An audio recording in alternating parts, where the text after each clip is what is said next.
ശബരിമല സ്വർണ്ണക്കൊള്ളക്കേസിൽ ഉണ്ണികൃഷ്ണൻ പോറ്റിയെ കോടതി SIT കസ്റ്റഡിയിൽ വിട്ടു.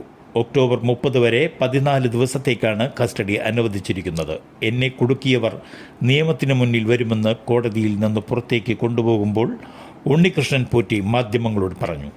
അതീവ രഹസ്യമായാണ് കോടതി നടപടികൾ സ്വീകരിച്ചത്. പ്രതിഭാഗം അഭിഭാഷകനും പബ്ലിക് പ്രോസിക്യൂട്ടറും അന്വേഷണ ഉദ്യോഗസ്ഥനും പ്രതിയും മാത്രമാണ് കോടതി മുറിക്കുള്ളിൽ ഉണ്ടായിരുന്നത്. വൈദ്യപരിശോധനയ്ക്ക് ശേഷം ഉടൻ തന്നെ തിരുവനന്തപുരത്തെ ക്രൈംബ്രാഞ്ച് ഓഫീസിലേക്ക് എത്തിച്ചേക്കും. അല്ലെങ്കിൽ പത്തനംതിട്ടയിലെ തന്നെ ഏതെങ്കിലും ഒരു ക്യാമ്പ് എത്തിച്ച് ചോദ്യം ചെയ്യും. കുന്നംകുളം ഇട്ടിമാണി ആശുപത്രിയിൽ ശസ്ത്രക്രിയയ്ക്കിടെ രോഗി മരിച്ചു.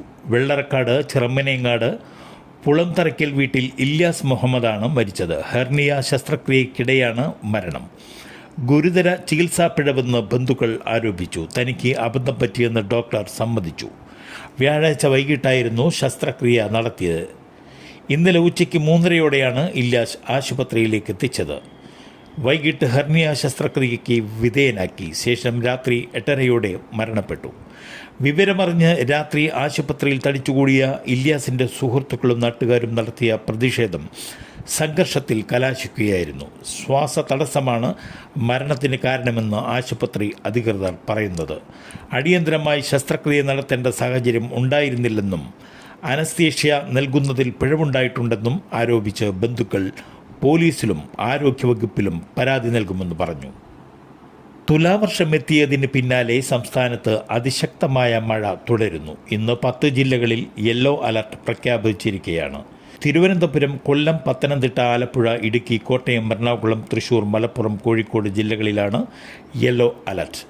ഇടിമിന്നലോട് കൂടിയ മഴയ്ക്ക് സാധ്യതയുണ്ടെന്നും മലയോര മേഖലയിൽ ഉള്ളവർ ജാഗ്രത പാലിക്കണമെന്നും കേന്ദ്ര കാലാവസ്ഥാ വകുപ്പ് അറിയിച്ചു.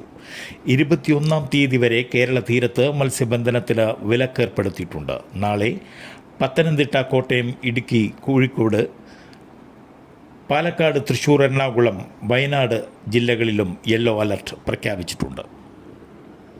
ലോക ചാമ്പ്യന്മാരെ വരവേൽക്കാൻ ഒരുക്കങ്ങൾ തകൃതിയായി നടക്കുന്നതിനിടെ നവംബറിൽ അർജന്റീന കേരളത്തിലെത്തില്ല. ഇത് മലയാളി ഫുട്ബോൾ ആരാധകരെ നിരാശപ്പെടുത്തുന്ന വാർത്തയാണ്.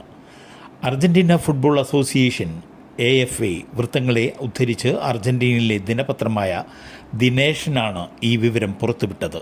നിർഭാഗ്യവശാൽ ഇന്ത്യ കരാറിലെ വ്യവസ്ഥകൾ തുടർച്ചയായി ലംഘിച്ചെന്നും അതിനാൽ കരാർ പ്രകാരമുള്ള മത്സരം AFA മറ്റൊരു തീയതിയിലേക്ക് നീട്ടുന്നത് പരിഗണിക്കുകയാണെന്നുമാണ് റിപ്പോർട്ടിൽ പറയുന്നത്. നവംബറിൽ തന്നെ മത്സരം നടത്താൻ സാധ്യമായതെല്ലാം ചെയ്തിരുന്നു. മത്സരം നടക്കുന്ന ഗ്രൗണ്ടും ഹോട്ടലും കാണാനായി അസോസിയേഷൻ പ്രതിനിധി സംഘം ഇന്ത്യ സന്ദർശിച്ചു. പക്ഷേ ഇന്ത്യക്ക് കരാറിലെ വ്യവസ്ഥകൾ പൂർണ്ണമായി പാലിക്കാനായില്ല. അതിനാൽ മാർച്ചിൽ ഫൈനലിന് ശേഷം സൗഹൃദ മത്സരം ഇന്ത്യയിൽ കളിക്കുന്നതാണ് പരിഗണിക്കുന്നതെന്ന് അർജന്റീന ഫുട്ബോൾ അസോസിയേഷൻ പറഞ്ഞു. റെക്കോർഡുകൾ തകർത്ത് മുന്നേറുന്ന സ്വർണ്ണവില പവന് 1 ലക്ഷത്തിലേക്ക് അതിവേഗം അടുക്കുന്നു. ഇന്ന് 2840 രൂപയാണ് വില ഉയർന്നത്. 1 പവൻ സ്വർണത്തിൻ്റെ വില 97,360 രൂപ. തുടർച്ചയായി വൻ വർധന രേഖപ്പെടുത്തിയ സ്വർണ്ണവില ഇന്നലെ മാറ്റമില്ലാതെ തുടരുകയായിരുന്നു. കഴിഞ്ഞ ദിവസം 2 തവണയായി പവന് 800 രൂപയാണ് വർദ്ധിച്ചത്.